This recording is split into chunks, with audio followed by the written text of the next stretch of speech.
आपल्याला रस्त्यावर उतरण्याची पाळी आली तरी निश्चितपणे या ठिकाणी रस्त्यावर उतरून आपल्या या भागातील जनतेला आपण या ठिकाणी न्याय मिळवून घेणार आहोत, यात काही मात्र शंका नाही। आज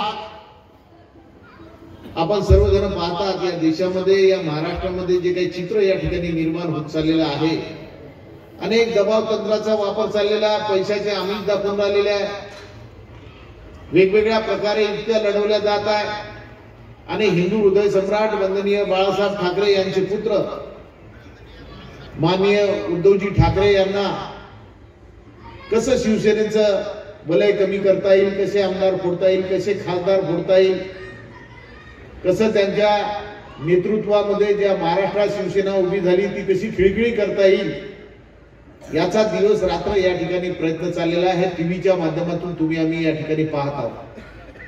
परंतु खास करून आमच्या वणीमधल्या महिला भगिनीचं मी मनापासून या ठिकाणी अभिनंदन करणार आहे की मी कोणत्याही कार्यक्रमासाठी या ठिकाणी आल्यानंतर मोठा उत्साह आमच्या महिला भगिनीमध्ये या ठिकाणी या भागामध्ये राहतो।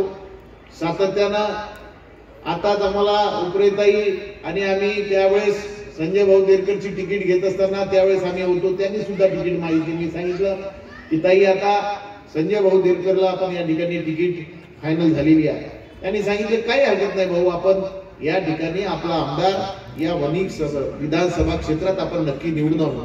ही जर एकोप्याची भावना आपल्या सर्वांची असली आणि संजय भाऊ देरकरचा स्वभाव अतिशय चांगला आहे, शांत स्वभावाचा आहे,